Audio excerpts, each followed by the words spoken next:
العالمين والصلاة والسلام على أشرف المرسلين نبينا محمد وعلى آله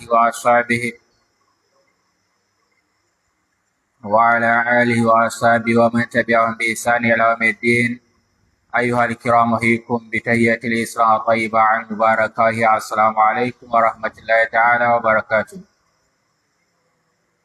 Bayan godiya ga Allah subhanahu wa ta'ala da farin ciki da yake haɗa mu a wannan masallaci mai albarka a yau muna 2 ga wata na Dhul-Qa'ada, ma'ana wata na lissafin jerin wata na 11 na hijira Annabi sallallahu alaihi wasallam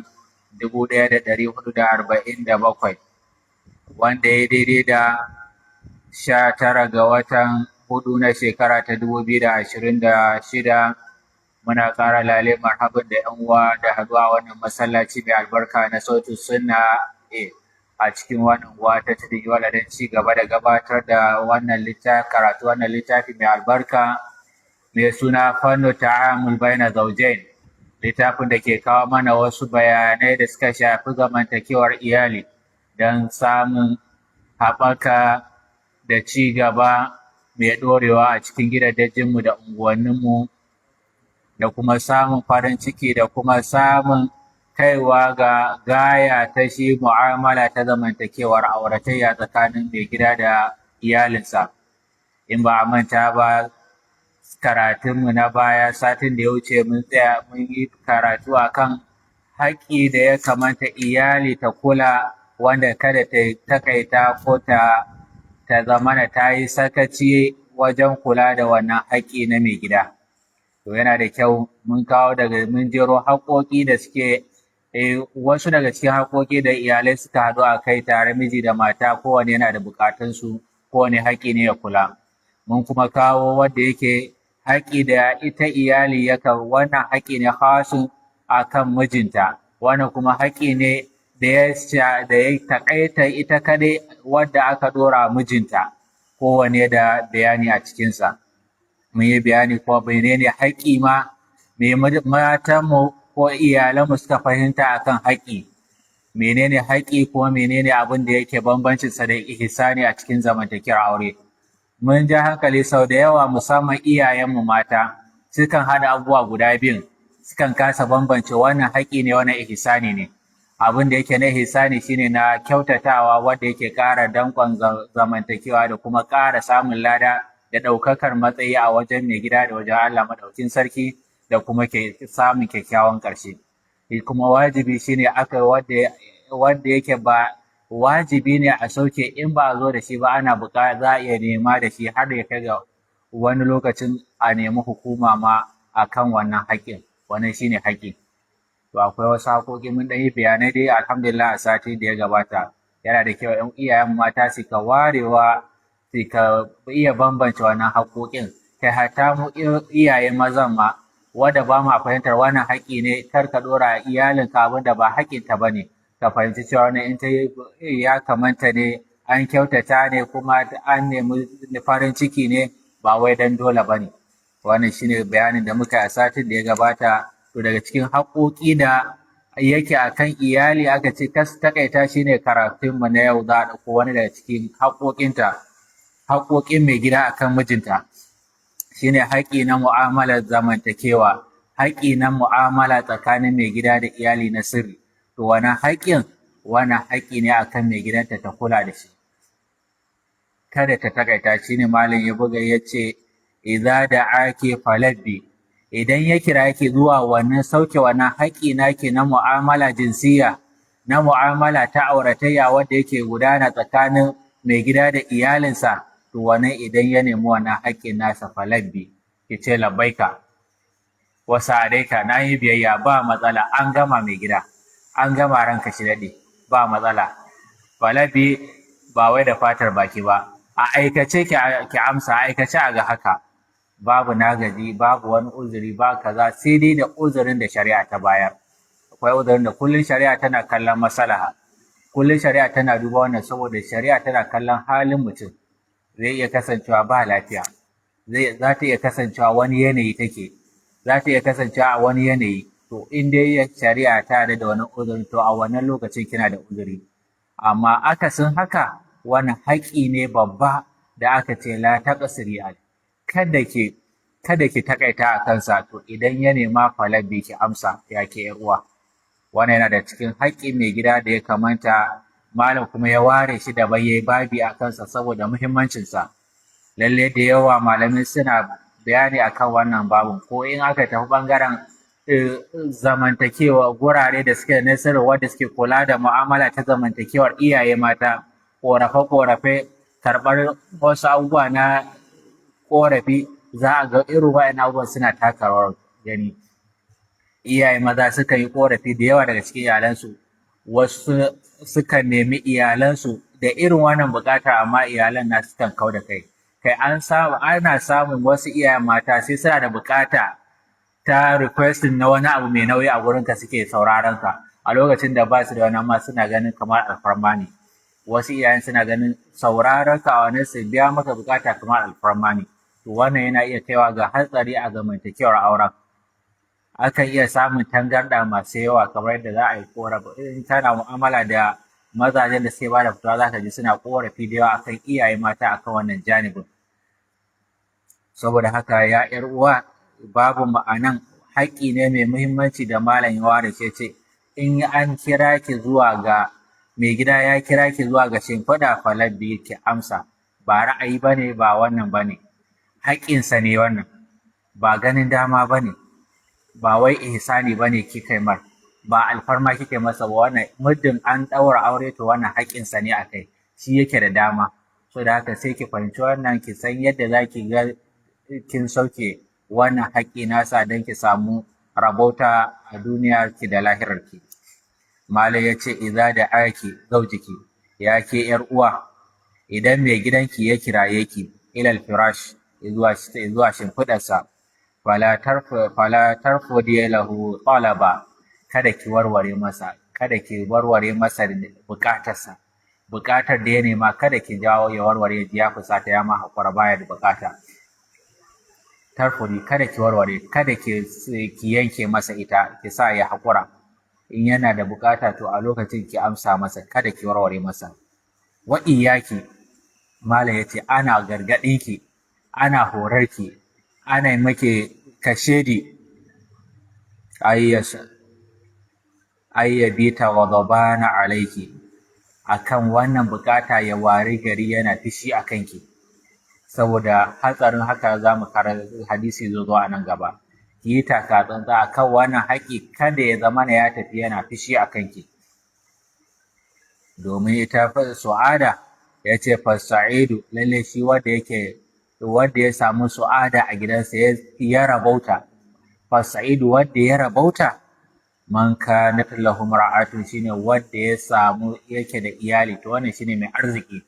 Man kanar lahu mar'atun, shine wanda yake da mace, famala ilaiha, kuma yake karkata zuwa gare ta, da duka abubuwan da take har tana ɗaukar hankalinsa da zai iya karkata a gare ta. To ke yawa ma nawa ne daga matan ma da mazajen su ko ta su ba sa yi, ko kallon su ba sa yi, saboda ba su yi abin da ya dace da za a kalle su ba. To amma ke har yana karkata zuwa gare ki ya buƙace ki, to wannan yana daga cikin wanda ya samu rabauta, ya samu matar iyalin da yake iya karkatuwa zuwa gare ta. Famalat ilaihi, ita ma kuma ta karkato zuwa gare shi. Duk lokacin da ya karkata ita ma za ta karkato, ba in ya karkato ita kuma ta kau da kai ba, in ya taho ta juya baya, wannan kuskure ne. Saboda haka idan da wasu ayyuka da suke iya gajiyar da ke, yawanci da yawa iyayen mata sukan ce ai sun yi aiki sun gaji sun yi kaza to ki ka tsara ayyukan ki yadda wannan ba zai, wayancan ayyukan ba za su hana wayannan bukatun ba, sai dai da uzurin da suka zo na shari'a. Idan uzuri ya zo ba labudda, watakila shi kansa zai fahimci yau ya kamata a daga kafa, a uzurin nan ya kai a daga miki kafa akan wannan bukatar tasa, da zai zama na mala'iku ba za su yi shi a kai ba. Na qala annabi sallallahu alaihi wasallam, da ya halitta tsira da amincin Allah su ƙara tabbata a gare shi yana cewa, idza da'a ar-rajulu imra'atahu ila firashihi fa'abat, idan mutum ya kira matarsa zuwa ga shimfiɗarsa kuma sai ta kangare ta ƙi fa'a ba sai ta kangare ta nuna ba ta da wannan bukata saboda ita ba ta da bukata a lokacin ko tana da wani abu da ya sha mata kai fa'a ba sai ta ƙi fa ba ta ghadbana alaiha wannan dalili ya sa har ya wayi gari yana fushi a kanta la'anatan mala'ika lalle mala'iku za su yi ta la'antarta menene la'ana shine a fardu an rahmatu shine nesanta mutum daga samun rahmar Allah shine la'ana an ce la'ana to shine nesanta mutum daga sai Allah ya la'anci mutum to ya nesanta shi daga rahamar Allah to kuwa kowace ai dalilin zama auren dama da a samu rahamar Allah to in an zai zama na ba za a samu rahamar Allah to auren ai hikima ta sauka in har zai zama na dalilin aurenki kina samun fushin Allah ana nesanta ki ga samun rahmar Allah to ina hikima na zamantakewar auren ya ruwa duk daɗin da kike samu duk wasu abubuwa da kike samu ina hikima saboda haka wannan hadisi sai ke tabbatar duk wacce take a wannan dalilin na rashin amsa kira mai gida za ta iya tsintar kansa ga kanta da mala'iku suna mata addu'ar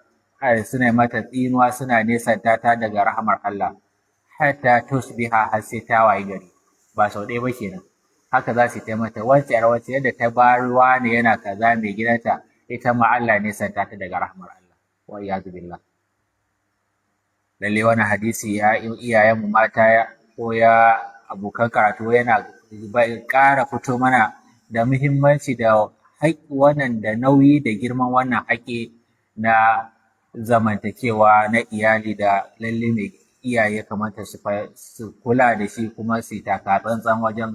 kula da wannan haƙƙin da sauke haƙƙin rawahul bukhari imam bukhari ya rawaito shi a hadisi na 3237 daga abi hurairah Allah ya kare da gare shi haka nan wa wani hadisi a cikin dai wannan littafin na kasa yace wa qala annabi sallallahu alaihi wasallam biyayyan halitta tsira da aminci su kara tabbata gare shi yana cewa idza da ar-rajulu zawjata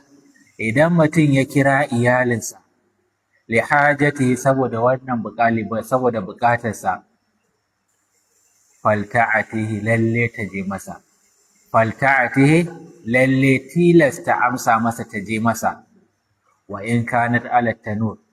ko kwada ta kasance a wacce take a bakin tanderu ta dora gurasar ta tana wani ba ta ce ba ta sauke gurasa ba ta gama ba ma'ana so da muhimmanci a tanur shine kamar tanderu ko da tana bakin tanderu ta zuba kwaban fulawa ba ta wannan kada ya kone wannan dukiyarsa ce ko kara ya asara ko da tana cikin wani aikin kawai ta bar shi ta je wancan haƙƙin kula da buƙatar ya fi wannan aikin da a nuna akwai ihsani akwai ko abin da yake na wajibi to kula da wajibi ya fi a tsaya ana ɓata lokaci abin da yake na mustahabi ko kuma na ihsani ta tsaya ta gyara ta kawo ta girke wannan ihsani amma wancan shine sama da wancan buƙatar ita ce sama da wannan ce to koda ta kasance ba ta ce ba dan sauke wannan ba in sauke kaza ba in sauke wannan man ko ba in sauke abinci ko a me take abin da ake nuna inda da buƙatar haka ta ajiye wancan ta je an fahimta saboda gudun kar wancan hadisin sama ya faru kar dan jinkirin da za ta yi sai ta sauke kaza ko sai ta dan kammala dan aikin da take ko ba ta da ballanta na kuma a ce wani lazimi take ko wani abu da yake za ta yi ajiya ta da ta dora yan nafulfuli take ta ce a ba ta karasa karatu take na Qur'ani ta ce a ba ta kai kan izu daga lokacin da ya ce ta wance kina ina sai ta rufe ta sa alama ta tafi jinkirin zai iya jawowa ransa ya ɓaci wannan ɓacin ran kuma ga abin da illar da zai haifar mala'iku daga ransa ya ɓaci akan wannan buƙatar akan wannan haƙƙi sai ya zama su kuma suna la'antar iyali akan wannan dalili akhrajahu Tirmidhi Imam Tirmidhi ya rawaito shi haka na wani hadisi Imam Tirmidhi ya rawaito shi a hadisi na 1460 daga Talak bin Ali radiyallahu anhu kuma huwa sahih kuma hadisi ne ingantacce wani hadisi yana ƙara bayyana mana yadda ake so daga zara an ce fajira so da hadisin sa bai nuna mana yaushe za ta amsa ba amma wani hadisi yake daga lokacin da aka neme ta aka kiranye ta a lokacin ake so cikin gaggawa ba jan aji. A irin wannan lokacin ba jan aji ko sai dai abin da zai ja hankali amma ba jan aji ba, sai dai abin da zai ƙara jan hankalinsa dangane da ke shi ya kamata ke, amma ba ki ja aji ba, ba jan aji. So daga lokacin za ta je masu sai aka ce wa in kana ala tanu, ko da kuwa tana zuwa ta zuba kullun gurasa a kan tanderu sai ta dakata, sai a kashe wuta a dakata. In ya gama adawa a dora. A fahimta? Ya zo a wani hadisi da yake ƙara bayyana da girman da nauyi na wannan haƙƙi a kan iyalinmu, daga Abdullahi bin Abi Aufa radiyallahu anhu qala, yace manzo Allah sallallahu alaihi wasallam yana cewa law kanat amuran ahadan, da zai yiwu a ce na umarci wani ay yasjuda li ghairillah, ya je yayi wa wani Allah sujada, da hakan zai yiwu. Inda yana yiwa, wannan ko ba zai yi ba, domin sujada kadai ana yin ta ne ga Allah subhanahu wataala. Inda a ce zai yiwu a ɗauki haƙƙin Allah a ba wani na sujada haƙƙi ne na Allah, to inda zai yiwu a ɗauki haƙƙin Allah a ba wani ɗan adam, a fahimci magana, la amartum ra'ata an tasjuda li zawjiha, to da na umarci mace ta yi sujada ga mai gidanta, saboda ba a ce ga mahaifinta ba, ba a ce ga mahaifiyarta ba, sai aka ce ga mijinta, saboda a nuna mata girman miji. Da yawa iyayenmu mata, musamman yara na yanzu, in kai musu magana ta kawo irin nauyin girman haƙƙin miji, kana ƙoƙarin ka nuna cewar girman haƙƙinsa miji a lokacin da aka aurar da su ga miji ya fi girman haƙƙin mahaifansu da wannan, sai su ga gani abin bambarakwai, sai su ga gani abin kamar kamar ba haka ne. Wata ma sai ta ga ƙoƙarin ko ta yi musu ko ta karyata, wacce ba ta da karatu. Amma wadda ta je makaranta, irin wannan hadisan za su nuna mata girman haƙƙin miji a kai. Yanzu sujada ba a ce inda zai yi ba, a duba fa mahaifi ya yi kaza, mahaifiya ta yi kaza, amma ba a ce da ba. Wannan tilka fadlullah, wannan falala ce da Allah ya ɗora wa maza akan iyalansu. To daga cikin falala, Allah ya fifita haƙƙin maza akan iyalansu sama yake da haƙƙin mahaifansu, iyayensu, a lokacin da suka yi aure. Wasu daga cikin masu malamai suka ce inda mahaifi zai kira yanzu, miji ya kira, wanne ya kamata ki ɗaga wayarsa, ka ce ki fara ɗaga wayar mai gidanki saboda shi ne a haƙƙo, sannan sai ki bi bayan ta mahaifinki. Dole mu gaya iyayenmu haka don su zauna lafiya a gidansu. Kuma iyalanmu da muke zaune da su dole su fahimci haka don su ma su zauna lafiya a gidansu. Haka shari'a ta sa, kuma shari'a sabanin hankali. Inda da hankali za a sai a kalli girman iyaye. Amma wannan bai nuna fa cewar iyaye fa ba su da haƙƙi ba. Haka haƙƙi. Wannan bambanci ne Allah ya ɗora wa namiji a kai. Kamar yadda muka karanto aya a baya. Cewa faddallahu ba'dhum ala ba'din wa bima anfaqu. An fahimta? Saboda haka sai yake cewa to da ya umarci mace ta yi sujada ga mai gidanta. Annabi ya ce wallazi nafsi Muhammadin biyadi, ina rantsuwa ga wanda ran annabi Muhammad sallallahu alaihi wasallam yake a hannunsa. Waya yana rantsuwa da Allah kenan. la tu'addi mar'ata haqqa rabbaha, yace lalle mace ba za ta taba sauke haƙƙin mahalicinta ba, ta tu'addi haqqa zawjiha, sai ta sauke haƙƙin mai gidanta. In tana da miji, to kula da haƙƙin, dan ta kula da haƙƙin mahalici, to bata gama ba har sai ta kula da haƙƙin mai gidanta. An tambayi Sheikhul Islam Ibn Taymiyyah, Allah ya kare da gare shi, kace mace ce kullum tana sallah, tana kaza, kullum ayyuka na alkhairi tana, wadda ba na farilla ba, amma kuma idan mijinta ya neme ta, tana sakaci da wannan, tana wofantar da wannan bangaren, ba ta kula da shi, tana wasa da nan bangaren. Yace ba ta yi ba. Yace wannan wajibi ne, wancan kuma nafila ne. akan wannan Allah zai fishi da ita, akan wancan ta bari Allah ba zai fishi da ita, domin farilla ce na mustahabi take. Ce ba a gabatar da farilla a nafila ko mustahabi ko kuma ihsani akan farilla. Sai ce ta gaya mata ta bi mijinta ta wannan shine mafi daraja akan wancan qiyamul layl da siyam da makamantan da take yi. An fahimta? Sai dai abu da yake na farilla haƙƙin Allah shine wannan na wajibi, amma in ba wajibi bane, ba abu na fara'id ba, to kula da haƙƙin miji sama yake da wannan. To mace ba za ta biya haƙƙin miji ba, za ta kula da sauke haƙƙin Allah ba har sai ta sauke haƙƙin mai gidanta. Duk abin da za ta yi ma'ana kenan, duk abin da za ta yi a gida, duk abin da za ta yi dangane da ubangijinta, matuƙar akwai matsala tsakaninta da mai gida, akwai har yanzu da saura, har yanzu akwai sauranta, har sai ta gyara wannan alaƙar. Wannan alaƙar da ciki shine irin in ya buƙace ta amsa.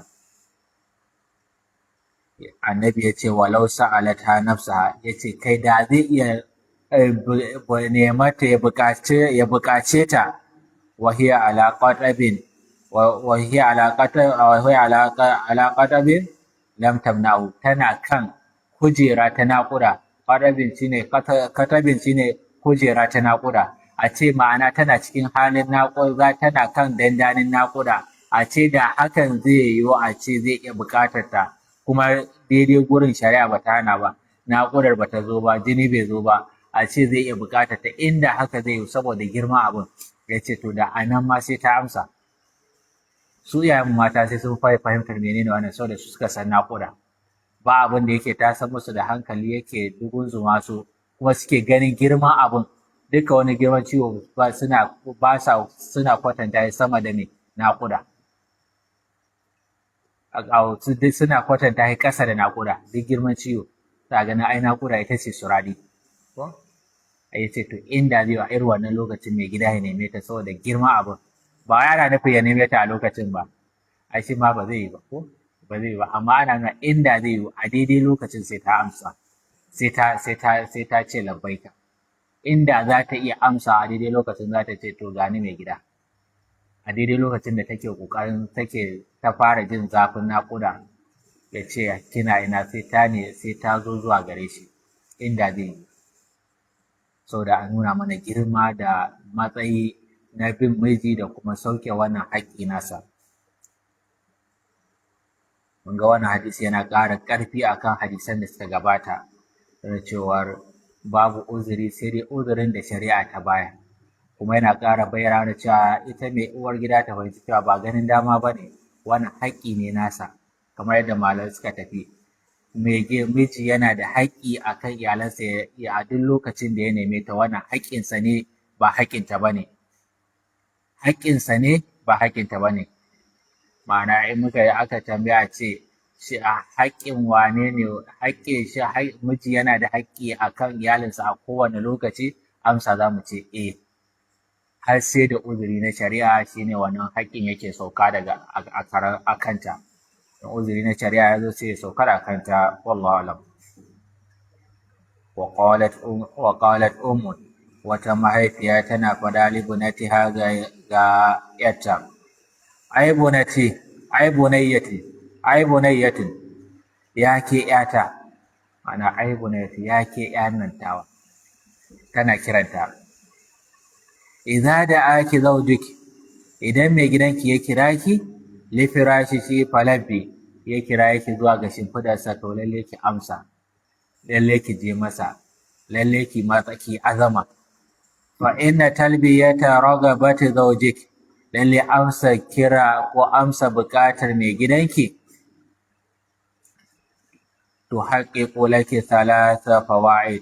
suna tabbatar miki da samun fa'idoji guda uku in kika yi wa'in abubuwa kenan. To haƙiƙo laki thalatha fawaid, suna tabbatar miki da samun fa'idoji guda uku. Al'ula ta farko, Allah yanzura zaujiki limra'atin ghairi, wannan zai sa ya zamana kin rufe idan mijinki ba zai ga wata. Allah yanzura zaujiki limra'atin ghairi, mijinki ba zai kalli wata ba zai daga kai yana kalla wata, saboda kin kashe masa, kin zama masa gadul basar, kin rufe masa gani, daga cikin hikima ta aure dama ko a gado yana sanya gabdul basar ya sanya rinsa ido duk wata bukata da ake wannan an biya maka ita a gida so da kan ka fito waje zai taimaka ba za ka yi ta kalle da wannan ba sabanin gwauro ko tuzuru duk wanda zai wuce sai ya daga kai dai da za a wani yana kallo daga sai ya zai har yana wuce kallon da shari'a ta bashi dama amma idan aka wannan idan kika wannan to kin rufe idan mai gidanki daga wannan kalle wani daga a waje sai da kallo an ce kallo mai dan tsoron Allah sai ce kallo ɗaya shari'a ta bayar amma in ya fara sai mintuna bai ɗauke ido ba sai ya kallo ɗayan bai kare ba ko saboda haka a kuskure amma idan kika yi wannan a gidanki to kin rufe idan mai gidanki wannan fa'ida ce ta farko wasaniya ta biyu kuma taƙoda hazzuki min kina gabatar da hazzuki wani rabo naki a wajensa ke ma wasu 'yan bukatu naki wani sha'awa taki wani abubuwa naki an sauke miki ke ma kin samu wannan fa'idar taƙoda hazzuki wani kaso naki na nauyi naki da aka ɗora miki kin sauke masa kin gabatar da shi kin sauke gaba kamar yadda muka karanta wannan hadisi to wannan ya sa kin sauke wani kaso naki da aka ɗora miki na ki biya masa bukata yanzu baki da matsala sannan a karan kanki ke ma kin samu wasu fawaid naki na biyan bukata kin samu wani kaso naki na rabo wasalisa abu na uku kuma tarda ankin mala'ika sai mala'iku su yarda da ke suna miki addu'a to in suka yi miki addu'a sai kuma Allah ya yarda da ke saboda hadisi ya bayyana yardar Allah tana cikin yardar miji tana haifar da yardar Allah in miji yarda da ke sai Allah ya yarda da ke to wannan zai sa miji ki yarda da ke sai kuma Allah ya shi ma yarda da ke to sai mala'iku za su yarda da ke to daga cikin fawaid wanda in za mu karo wasu fa'idojin ma kawai ai suna da yawa wannan ta ba ta misali ne fa'idoji guda uku wanda in za mu buɗe a yanzu muka kalli hadisan sau sai ga fa'idoji da yawa za ta tseratar da ita daga la'anar Allah fa'ida ce za ta ƙara samun daraja wajen mai gidanta fa'ida ce duka ga sunan fawaid saboda haka wannan mahaifiya ce take wa ‘yarta nasiha don ta tabbatar ta zauna lafiya a gidanta mijinta yarda da ita kuma Allah yarda da ita kuma ta samu wani ta sauke wani nauyi ko ta tsira da rabo da yake nata ita ma a wannan zamantakewar auren za ta samu wanda balatu a dolatu a cikin wannan gaba ta biyu fa'ida ta biyu na abubuwa ne a dunkule da yawa za su samu farin cikin mai gidanta samun wasu abubuwa subsidy da za a ƙara mata a sai mata kaza ya mata kaza duka za ta samu dalilin wannan kula da shi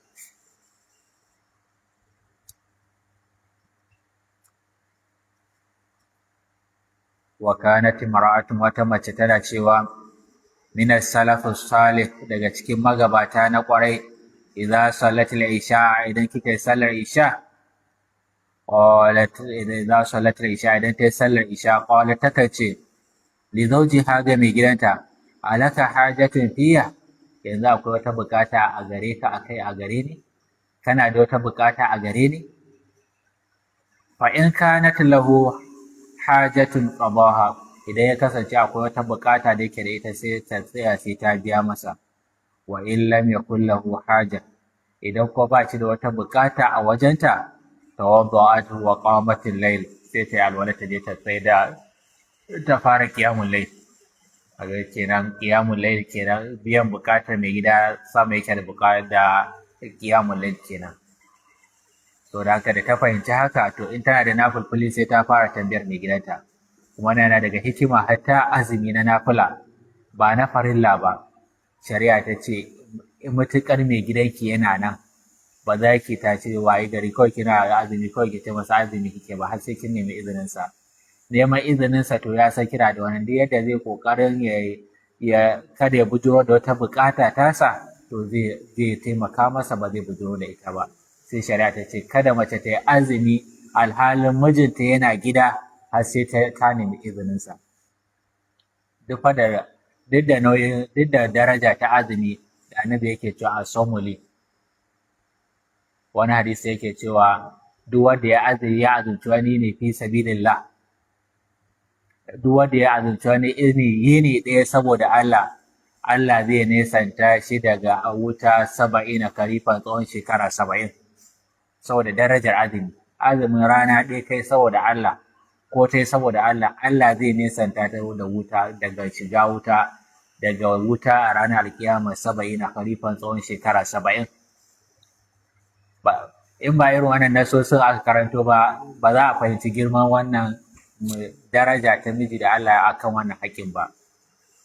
da Allah ya bashi.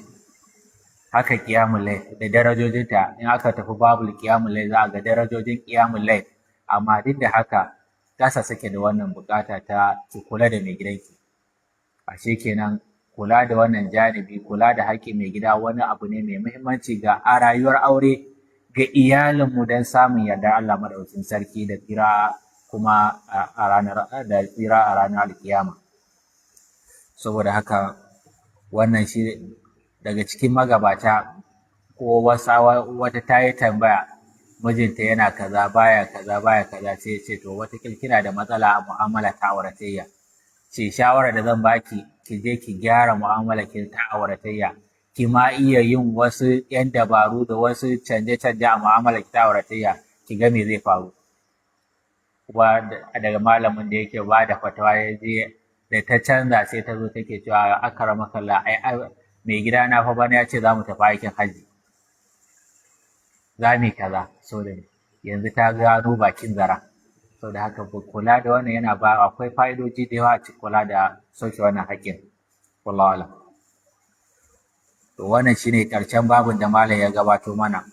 Kamar yadda muka tambaya, kamar yadda muka faɗa, na farko haƙƙin mu'amala tsakanin miji da mata, haƙƙin wannan miji shine haƙƙo. An fahimta? Yana da haƙƙi ya buƙaci iyalinsa a kowane lokaci, ita kuma ba ta da iko ta ce a'a sai da uzuri na shari'a. An fahimta? Wannan shine.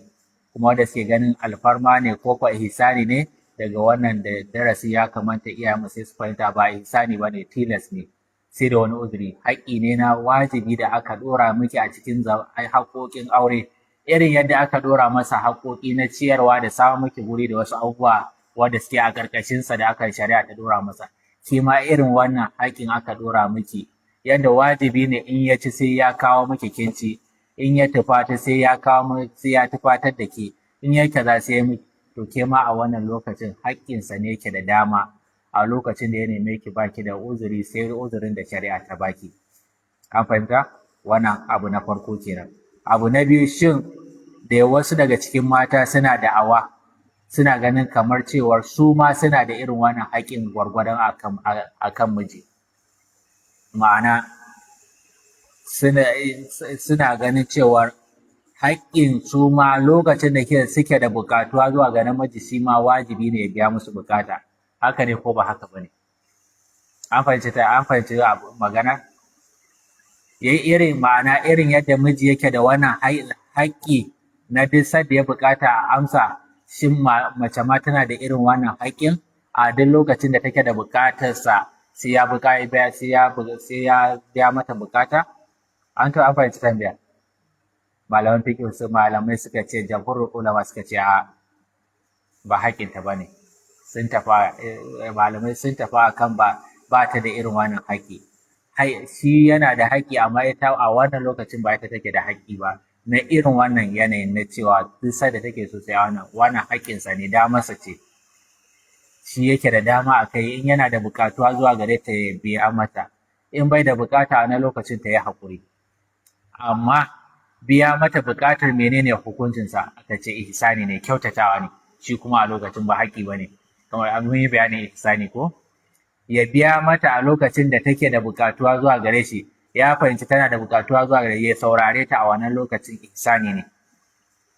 Ya yi ihsani, ya kyautata, wannan kyautatawa kuma mun yi bayanin yadda za ta ƙara wa auren soyayya, za ta ƙara wa auren ci gaba da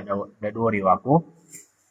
To nan ba haƙƙi ba ne in ya ce a shi bai laifi ba, amma in ita ya nema ta ce a wancan hadisan za ta wannan. Amma in aka ce irin haka ne, to ita ma sai ta ga a in bai amsa ba ai shi ma mala'iku za su tafi ne masa ba haka bane shi babu irin wannan a kansa shi ihsani ne in ya ga da yiwuwar akwai bukatuwa sai ya yi saboda Allah da ya yi halitta da shi ya san nauyinsa shi ya sa ma ya sanya yake da damar ya yi aure sama da ɗaya har zuwa huɗu saboda inda dole ne sai ya ce amma wannan haƙi sai yake dama in yana da bukata to sai in ba shi da bukata sai ya ce ki haƙuri amma in bai saurare ki ba bai laifi ba an fahimta a shari'a ta ba shi dama sai yana da dama amma ya kasance bil ma'ruf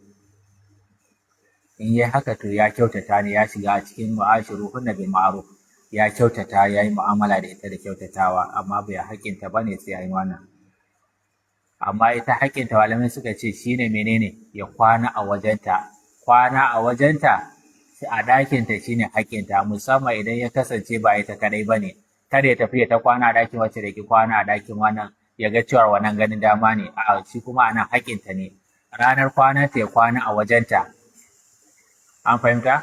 ranar da yake ya zo na kwananta ne ba haƙƙinsa ba ne ce a yau ban ga dama ba a ɗakin wacce zan kwana ko a kaza waje kaza zan kwana ba haƙƙinsa ba ne a nan haƙƙinta ne har sai ta ita ta yafe mun samu irin wannan daga gida ta ya halitta sallallahu alaihi wasallam na Saudat ita da kanta ta ce ta yafa kwananta ta bar wa Nana Aisha saboda haƙƙinta ne amma kwana shine wajibi shine haƙƙi a mai gida sauki amma mu'amala yayi tarayya da ita wannan shi yake da damarsa ce inda buƙatuwa zuwa ga hakan yayi in babu ba wannan ba za a kawo wancan jerin hadisa a dora kai a ce shi ma ana tsine masa ba ko Allah ya sa fahimci bayani mun yi wannan bayani ne saboda akwai mata da yawa da suke ganin kamar su ma dole ne a yi musu haka in kana karatu da wata mata aure za ka ga kamar suna ganin cewa ai su ma abin da aka yi su ma dole ne a yi saboda wancan wala hunna mislu ma alaikum bil ma'ruf ko kamar su ma suna da irin abin da kuke da su ka dauka kamar da hakin aure su ma irin yadda aka ce maka su ma haka yake a nan akwai bambanci wajen mu'amala ta wannan mu'amala jinsiya akwai bambanci mai gida shi yake da dama inda dama sai yayi sai ya kula da ita yayi ihsani in ba dama kuma bai yi laifi ba a shari'ance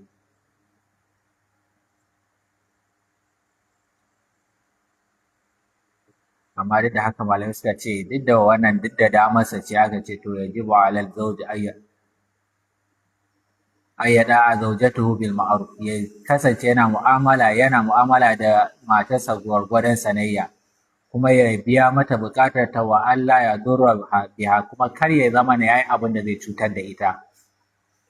wa Allah ya adaha bi tarkil jima kada kuma ya zama hakan ya kuntata ta hanyar barin mu'amala da ita bigar uzur ba tare da uzuri ba yasa alqur'ani yace wala tadruha kal mu'allaqa kada ku bar su kamar wanda kuka rataye su kamar ilahi an fahimta to da haka anan miji yana dama amma sai aka nuna masa dan ya sami isani to ga abin da ya kamata kada ya bar su ita ba kan mu'allaqa ya bata haka ga wannan kuma an ba da wannan damar ne saboda akwai ladabi shi yasa akwai ladabtarwa akwai zaka iya kin buƙatar iyalinka da saboda ladabtarwa ga ta amma ba za ka mu'amalance ta ba ka kaurace mata saboda ladabtarwa ba don cutarwa ba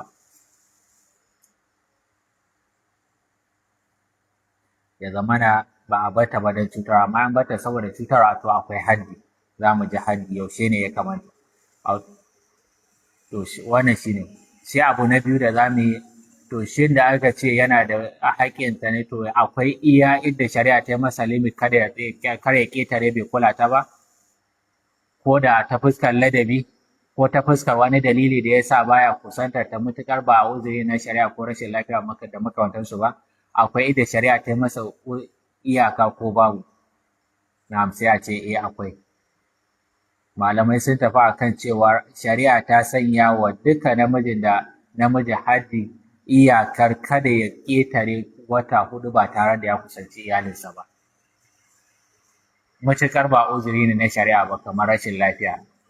har a sana'a ana ta neman magani ba lafiya in ta yarda ba ko ta yi haƙuri wannan ba sai ta ci gaba da zama da shi a haka har sai ana amma saboda wani fishi ko sau ɗaukar mataki ko ladabtarwa ba zai ba zai haura sama da mai wata hudu ba. An fahimta? So da haka shari'a ce ta sai ta ba shi ka'ida. So da wannan ka'idar saboda kada a cutar da ita ma iyalin. Idan an ce ba haƙƙinta bane a duk lokacin da ita ma duk da haka akwai iyakar da haƙƙinta ne kuma in an ketara kuma wannan ita ma an shiga haƙƙinta. Ya tashi daga kyautata ya koma haƙƙinta ne a saurare ta. In zai haura wata hudu kamar mudda ta ila'i kenan ko? Kamar yadda alkur'ani ya ce wallazi yaquluna min nisa'ihim yatarabbasuna arba'ata ashhur wanda suka yi ila'i menene ila'i mu iyalinka ta bata maka rai ko an samu matsala ka rantse cewa ba za ka ƙara kusantar ta ba to a da kafin zuwa musulunci in mutum ya wannan sai bar matarsa sama da shekaru ba tare da yanin ba kuma ba za a kusance ta ba sai shine alkur'ani ya ce wala tazuru kan mu'allaka kada ga ta ka mata amma kamar wacce ka je ka rataye ta kamar ka rataye ka bata a ragaya ita baka sauko ta ba ta yi aure kuma baka kyale ta kuna mu'amala ba amma ka rataye ta kamar da ka ajiye abu a ragaya kaga ba amfani kenan ko to kada a bar su kamar haka sai ya sanya iyaka cewa in har duk abin da aka yi to kar ya wuce wata hudu ya tarabbasu arba'ata ashhur su zauna wata hudu ko to sai malamai suka yi tafsiri a cikin wannan ka ce to aqalli min arba'ata ashhur bare ya zauna bai kusanci iyalinsa ba kasa da wata hudu la tu'tabar ila ba a kiransa a matsayin ila'i lakin yukrahu tarku bila uzur amma duk da haka malamai suka ce ana kyamar ya bar iyalinsa ko da kasa da wata hudu ne ya tsawaita ba tare da uzuri ba kawai kamar iyalinka tana da bukatuwa zuwa gare ka baka saurare ta ba wannan baka ihsani ba baka zama ba a sami insaniya ba a samu kyautatuwar zamantakewa ba wanda kuma haka zai taɓa alfarmar auren amma a shar'ance ba za a hukunta ba an fahimta to aka ce to ayi kurahu tarku bila uzur ana karhanta yin hakan ba tare da wani uzuri na shari'a ba ku ta ɓata rai ka ɗan yi fushi to sai a ci zuwa lokacin da ka huce an taɓa annabi sallallahu alaihi wasallam iyalansa sun taɓa yin haka da a bamu dan a nuna mana mu'amala ta zamantakewa mu koya har ya kaurace iyalansa sama da wajen wata guda da ya dawo 20 da suka ce to ai ba kwana 30 ba sai ce ai wata duk da haka wai sai an dada taɓa shi sallallahu alaihi wasallam sai suka ce ai watan yayi ba kwana 30 yau 20 sai ce ai wata dama 29 ne wata kwana 29 ne saboda haka akalla wanda bai kai wata hudu ba to ba a kiransa ila'i to wanda kuma ya kai wata hudu ko sama da wata hudu wannan ya utabar ila ma al-yamin mutukar an yi rantsuwa mutukar an kai wata hudu kuma tare da rantsuwa to ana ɗaukar wani abun ila'i ne ya yi rantsuwa cewar ba zai ƙara kusanta ta ba kuma har ya kai wata hudu to wannan ya zama ila'i shi kuma mai hukuncin ila'i daga inda aka kai wata hudu bai saurare ki ba bai dawo ba to kina da damar sai ki daga magana zuwa ga alƙali to wannan saboda yanzu an wuce an shiga hurumin ki kina da dama to kina da dama ki da ki kai ƙara zuwa sama a bi miki kadinki an fahimta to wanda ya ce kuma imtina bila yamin wanda kuma ya hana ya ƙi kusantar iyalinsa bila yaminin ba tare da rantsuwa ba har ya kai ko wata hudu ko ƙasa da wata hudu shi za a kira har ya kai wata hudu za a kira wani abin ila'i ko ba za a kira shi ba malai suka ce a jamhur malai suka ce wannan ba ila'i bane da biyar ila'i ana yin sa da rantsuwa a wannan yayi ladabi ne kuma ladabin yana kokarin kuma ya wuce gona da iyaka sai a dawo da shi amma imam malikiya suka ce a za a yi mu'amala ta ilahi ma sai a daga shi zuwa ga sai a bata dama ta tafi zuwa ga alƙali sai a mu'amalance to wala kwana ka kai wata hudu baka kusantar iyalinka me yayi zafi haka so sai a kira shi a tuhume saboda ya wuce gona da iyaka mu'amalance sai a mu'amalance irin mu'amala ta ilahi yadda za a daga ƙara shi ma sai a kai ƙararsa haƙƙinta ne yanzu Allah ya sa fahimta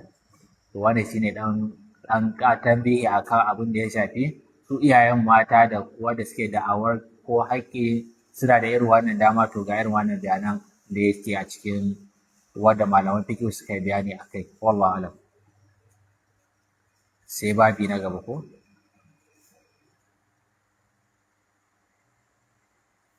To kafin mu je babi na gaba, ga lokaci ma ya ko? Sai daga cikin hikima a cikin wannan da Allah ya sanya wannan, wani menene hikima da Allah ya bada wannan cewa ta amsa, ko shi ma in ga iya lokacin da zai amsa, akwai hikima a ciki. Na farko dafa udar, akwai ingije cutarwa. In kika saurari mai gidanki, to duk wata cutarwa da zai iya afkawa hatsari na ya je ya fada gonar da ba tasa ba, ya je mu'amala da ba tasa ba, to kin yi kokarin kin tara wannan cutarwar. Haka a karan kanki, ke ma ya mu'amalance ki ya wannan, to ke ma ya kare ki daga wannan abun, ya samar miki da ruhi da ake nema na samun nutsuwa da take ta cikin gida. An hutar da ke da kalle-kalle ke ma ta ɓangaren ki, to an samu duka wani cutarwa da zai zo da rashin wannan kula da haƙƙin zai haifar, to an samu an kau da wannan ta wajen abin da za a samu cutuwa a kai. Sai mura'atin nafsul bashar, wannan yana ba wa rayuwar ɗan adam, yana kula da rayuwar ɗan adam. Duk abin da zai ba wa ɗan adam nutsuwa da hutu, ana kula da nutsuwa, ce to a kula da wannan janibin. So da hikima, kada a hana, kada a yi kaza, kada a yi kaza a cikin wannan. In yana da bukata a amsa, in kina da bukata cikin wani ihsani, shi ma ya kalli wani abun kada ya cutar da ke. To daga cikin wani hikima akwai tamyiz baina ta'adib wal idrar. Ko wannan darasin zai bambance wani, akwai bambancin ta'adib, ladabtarwa shine wal idrar, da kuma na cutarwa. Na ladabtarwa shine irin wani abin da ka bi ka ki kusantar iyali saboda ladabtarwa. An kuma bayyana mana wal idrar akwai na cutarwa. In na cutarwa ne aka ce shari'a ba ta yadda ba, an karhanta haka, da ka ki kusantar iyalinka kawai don ka kuntata mata, a ba a haka. Dan a kuntata iyali, dan a cutar da ita, dan a kaza, to shari'a ba ta ba da wannan ba. Amma saboda ladabtarwa ta yi wannan, ana so ta gane kuranta, ta yi kaza, ta dawo kan layi, ta sai to wannan babu laifi, wannan ba matsala ba ne, saboda shi ne ta'adib. Shi yasa shari'a ta ba da damar a yi muhajara, amma fil madaji a cikin shimfiɗa, duna tahdidin zaman, ba tare da ta ce ga iya lokaci ba. Da shari'a ta ce ka kaurace ta, ba a ce ga iya wannan wahajiruhunna fil madaji, ba a ce ga iya limit din ba. Kawai Allah ya ce wahajiruhunna fil madaji ga wanda suke kauracewa, nashi za ta kenan, suke kangarewa. To in za ka kaurace, ba a ce ga iya iyaka, saboda a fahimce mana wannan na ladabi ne, wannan kuma na ta'adib ne, na cutarwa ne. To na cutarwa bai halatta ba, ta kowane yanayi ka kaurace iyalanka, tana da bukatuwa zuwa gare ka, ka ki bukatar ta, ka kau da kai, saboda kai ka kuntata mata, wannan an karanta ka, ba a so. Amma uzuri ne na ladabi ko na rashin lafiya, na babu laifi. Wallahu alam. Wannan shine kusa abin da na ga kamar lokaci shagwar nasu da 50 za a kira ku, da 50 ne ko?